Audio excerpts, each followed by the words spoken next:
The auctioneer's voice carried through the marble entrance hall like a death knell. Each lot number another piece of Constance Hartley's life dismantled before strangers. She stood in the shadowed alcove beneath the grand staircase, her black mourning dress blending into the mahogany paneling, watching prosperous merchants and minor gentry examine her mother's Sèvres porcelain with appraising fingers. Lot 47, a collection of first edition botanical texts extensively annotated. Her breath caught. Those were hers. Her father's gift on her 16th birthday, before the illness that would consume him over 12 years had first begun its quiet work, before her younger sisters had married well and departed for their own estates, before her mother's death 6 months ago had revealed the catastrophic truth. There was nothing left. The estate was mortgaged beyond redemption. The investments her father had trusted to his man of business had evaporated in a railway speculation scheme. Even the London townhouse had been sold years ago, the proceeds used to fund Marianne's lavish wedding, then Charlotte's.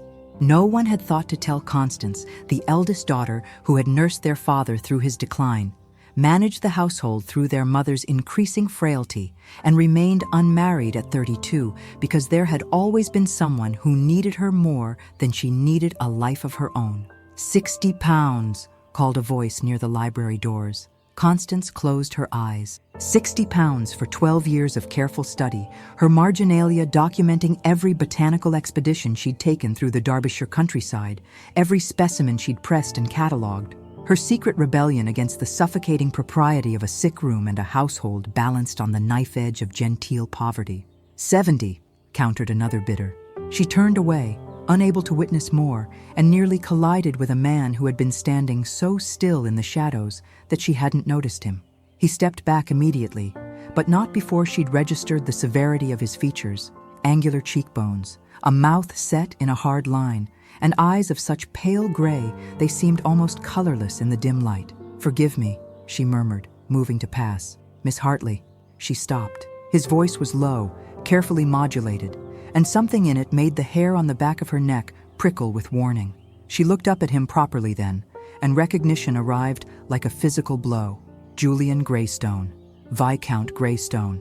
9 months ago, he had knelt in the rose garden at Marianne's estate and asked her to be his wife. 9 months ago, she had said yes, her heart so full she could scarcely breathe, hardly daring to believe that someone had finally chosen her, not for what she could sacrifice, but for who she was. 3 days later, he had sent a brief, formal letter withdrawing his offer. No explanation, no apology, just a single line about circumstances having changed and his signature. She had not seen him since, had not sought an explanation because the humiliation had been too acute, the wound too deep. She had told no one except her mother, who had patted her hand and said, "Just as well, dear. You're needed here." 2 weeks after that, her mother had died in her sleep. "Lord Greystone," Constance said, and was proud of how steady her voice remained. "I'm surprised to find you at a country auction. I was in Derbyshire on business." His gaze moved past her to the crowded entrance hall. "I heard about the sale. How gratifying to know my family's ruin is worthy of notice." Something flickered in his expression, there and gone before she could name it. "That wasn't my meaning." "Then perhaps you should choose your meanings more carefully, my lord. You've demonstrated a talent for ambiguity before." The words emerged sharper than she'd intended, cutting through the careful composure she'd maintained for 9 months. She saw him absorb the hit, saw his jaw tighten almost imperceptibly. £150, the auctioneer announced from the entrance hall. "Sold to the gentleman from London." Her botanical texts gone. Constance felt the loss like another small death, but she wouldn't give Greystone the satisfaction of seeing her flinch. "If you'll excuse me, my lord, I have many years of my life to watch strangers carry away in carts." She moved past him, but his next words stopped her at the foot of the stairs. "What will you do?" The question, quiet, almost tentative, was so unexpected that she turned back.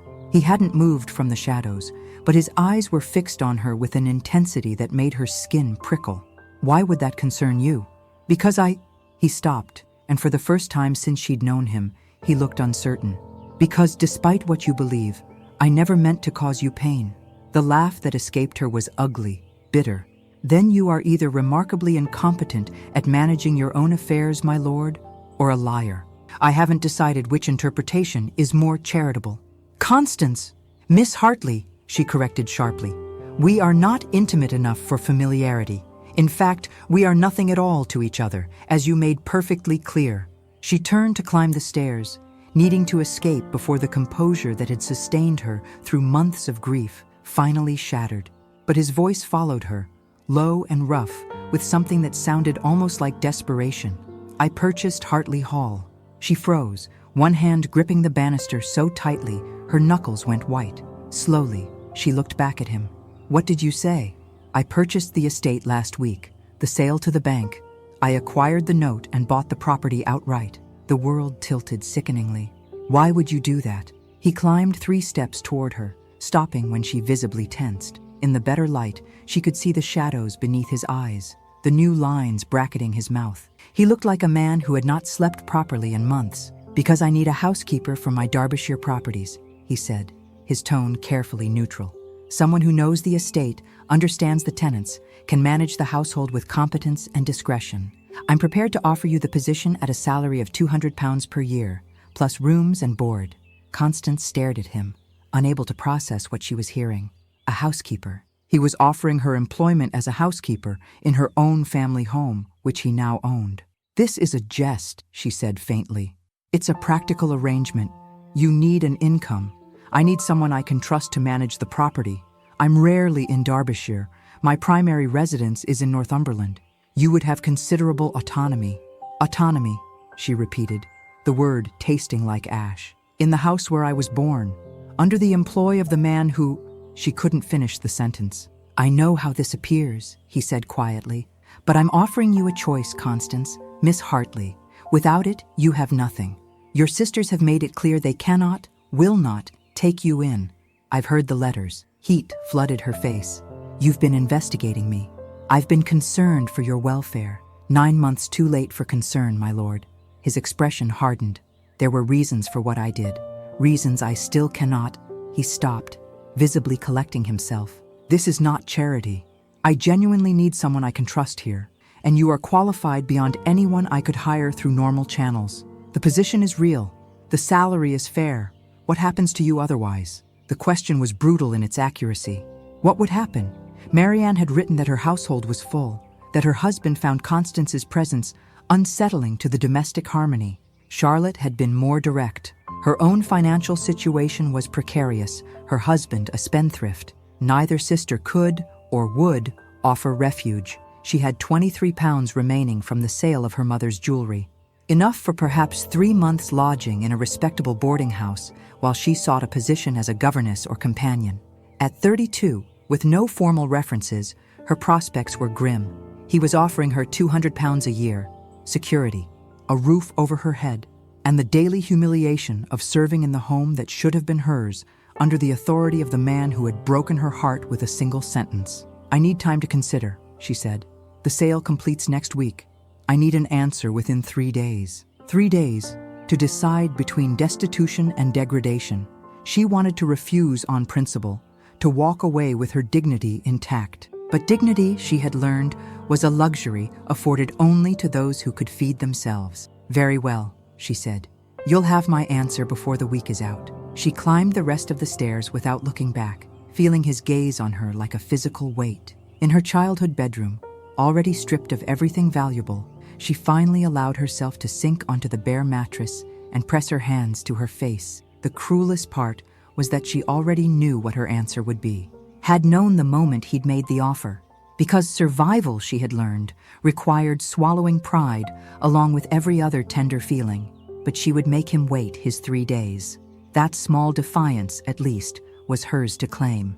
The letter arrived on the morning of the 3rd day, delivered to the coaching inn where Greystone had taken rooms. Constance's handwriting was precise, controlled, the penmanship of a woman who had spent years managing household accounts and correspondence. Lord Greystone, I accept your offer of employment on the following conditions. I will serve as housekeeper of Hartley Hall for a minimum term of 2 years, after which either party may terminate the arrangement with 3 months' notice.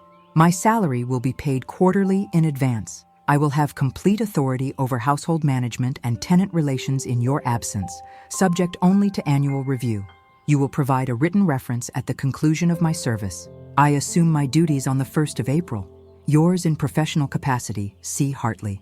Julian read the letter 3 times, searching for some trace of the woman who had stood on the staircase with fury blazing in her dark eyes, who had called him incompetent or a liar with the precision of a surgeon's blade.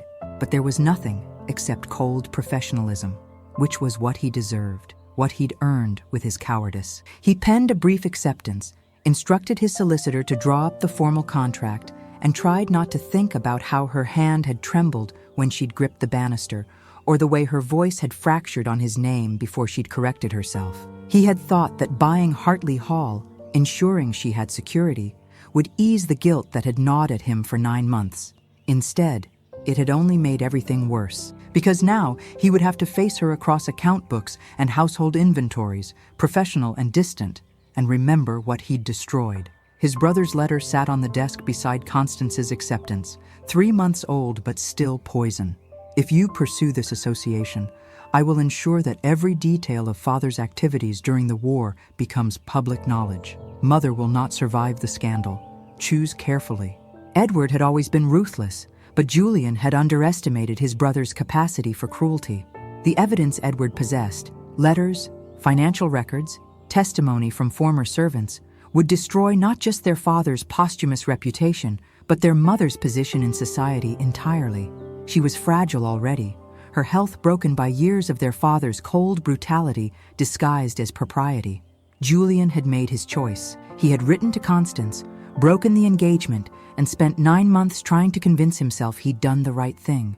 Then he'd heard about the auction, about Constance's sisters refusing to help her, about her facing destitution alone.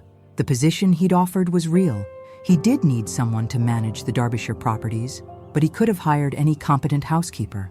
Instead, he'd bought her family's estate and offered her employment in her own home, telling himself it was practical necessity rather than the desperate attempt at restitution it actually was. Now she would arrive in 9 days, and he would have to maintain the fiction that this was merely business, that he didn't remember the way she'd laughed when he'd found her sketching wildflowers in Marianne's garden, her fingers stained with charcoal, her hair coming loose from its pins, that he hadn't fallen in love with her quiet competence, her sharp intelligence, her refusal to pretend to be anything other than exactly who she was, that he hadn't spent 9 months wishing he were brave enough to damn the consequences and claim what his brother's blackmail had stolen from him. Julian folded both letters carefully and locked them in his document case. In a week, he would return to Northumberland and leave Constance to her new role. He would visit Hartley Hall perhaps twice a year, maintain appropriate professional distance, and ignore the fact that he'd condemned them both to a slow torture of proximity and impossibility. It was, he told himself, the honorable choice. He had never been a particularly good liar, even to himself. Constance arrived at Hartley Hall on a gray April morning that threatened rain. The carriage that had collected her from the coaching inn bore the Greystone crest, and the coachman had treated her with the respectful deference due to an upper servant, not a family member, not a guest, but someone of sufficient standing to warrant courtesy. The distinction burned. Mrs. Shepherd, the elderly cook who had served the Hartley family for 30 years, met her at the servants' entrance with tears streaming down her weathered face. "Miss Constance, oh my dear girl, to see you come to this. It's Miss Hartley now, Mrs. Shepherd, and I've come to work, not to be mourned." Constance kept her voice gentle but firm. "I'll need your help learning the household accounts as Lord Greystone maintains them. Has he left instructions?" "He's still here, miss, in the library. Said he wanted to review the arrangements with you personally before returning north." Of course he was. Constance drew a steadying breath, removed her traveling cloak, and smoothed her plain gray dress, appropriate for a housekeeper, carefully chosen to signal her new status. Then I'd best not keep his lordship waiting. The library looked smaller than she remembered, or perhaps she had simply grown accustomed to measuring her world in diminished terms. Greystone stood before the window, hands clasped behind his back, silhouetted against the weak morning light. He turned when she entered, and something in his expression, quickly masked, made her chest tighten. "Miss Hartley, I trust your journey was comfortable."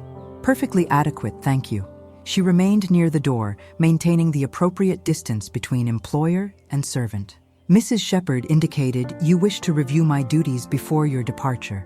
"Yes, I've prepared a comprehensive inventory and outlined the current household accounts. He gestured to the desk, where neat stacks of documents awaited. The tenant rents are collected quarterly. There are currently 3 properties requiring attention: roof repairs on the Marsh farm, drainage issues affecting the Miller holdings, and the widow Ashton needs assistance with her late husband's debts. I've allocated funds, but I'll defer to your judgment on implementation. Constance moved to the desk, scanning the documents with practiced efficiency. His notes were meticulous, his handwriting precise. The accounts were immaculately maintained, the budget generous. He'd even included a detailed inventory of the household furnishings, including every item that had sold at auction, now repurchased and returned to Hartley Hall. Her botanical texts sat on the library shelf behind him. Her mother's Sèvres porcelain occupied the dining room cabinet, according to the inventory. The watercolor of the estate that had hung in the morning room, painted by her grandmother, returned and restored to its original place. He'd bought it all back, everything that had been sold, everything that had mattered. "You purchased my family's belongings," she said quietly. "They belong to the house." His tone was carefully neutral. It seemed appropriate to restore what had been displaced, at considerable expense. "I can afford it. That's not the point." She set down the inventory, meeting his gaze directly. "Why are you doing this?" "I've explained." "No." She moved around the desk, closing the distance between them with deliberate intent. "You've offered explanations that are technically plausible, but fundamentally dishonest. You don't need me as a housekeeper. You could hire someone without our history, without the complications. You certainly didn't need to buy back every item sold at auction. So I'll ask again. Why are you doing this?" He held her gaze for a long moment, and she saw something fierce and desperate in those pale gray eyes before he looked away. "Because I owed you better than I gave you. You owed me an explanation, not employment in my own home. I can't give you an explanation. Can't or won't, both." The word came out rough, almost pained. "There are circumstances that prevent me from certain obligations that supersede my personal desires. I handled the situation badly, unforgivably. This is the only restitution I can offer." Constance studied him in the gray morning light, noting details she'd been too angry to register at the auction. The shadows beneath his eyes, the tension in his shoulders, the way his hands clenched and released at his sides. He looked like a man at war with himself. "What obligations?" she asked softly. "I can't tell you that." "Then you're asking me to accept charity disguised as employment while believing you acted from inexplicable but supposedly justified motives. Do I have that correctly? It's not charity. The position is real. Your work will be genuine, but the circumstances are false." He flinched, as though she'd struck him. Yes, the admission hung between them, honest and brutal. Constance felt something in her chest loosen slightly. Not forgiveness, but perhaps the beginning of understanding. Whatever had driven him to withdraw his proposal, he was suffering from it. That didn't excuse the pain he'd caused, but it complicated the narrative she'd built over 9 months of believing him simply cruel or capricious. "I'm going to ask you one question," she said, "and I need you to answer honestly, even if the answer is, I can't tell you." He nodded, his expression guarded. "Did you ever care for me at all? Or was the proposal itself some kind of obligation or arrangement I didn't understand?" The change in his face was immediate and devastating. He stepped toward her, then caught himself, his hands rising slightly before he forced them back to his sides. When he spoke, his voice was low and rough with suppressed emotion. "I cared. I care. That was never false." "Then why? I can't tell you." "God, Constance, if I could, I would, but I can't. And asking me to explain is asking me to choose between your peace and—" He stopped abruptly, visibly struggling for control. "I'm sorry. That was inappropriate." "My peace and what?" she pressed. "What are you choosing against?" But he'd already withdrawn behind the mask of professional courtesy, his expression shuddering. "I leave for Northumberland tomorrow morning. If you have questions about the household management, Mrs. Shepherd can direct correspondence to my estate. I'll review your reports quarterly and visit perhaps twice yearly to assess the properties." Twice yearly. She would see him twice a year, exchange polite professional courtesies, and pretend her heart didn't fracture a little more each time. "Very well, my lord. Will there be anything else?" He looked at her for a long moment, and she saw naked longing in his face before he turned away. "No, nothing else. She left him standing in the library, returned to the servants' quarters, and began the work of transforming herself from Constance Hartley, daughter of the house, into Miss Hartley, housekeeper. It was surprisingly easy. She'd spent so many years managing the household that the duties were familiar. Only the context had changed. That night, alone in the housekeeper's rooms, comfortable but modest, a world away from her childhood bedroom, she allowed herself to cry for the first time since her mother's death. Not for her lost status or her family's ruin, but for the terrible understanding that Julian Greystone loved her still, and whatever kept them apart was causing him as much pain as it caused her. It should have made her hate him less. Instead, it made everything infinitely worse.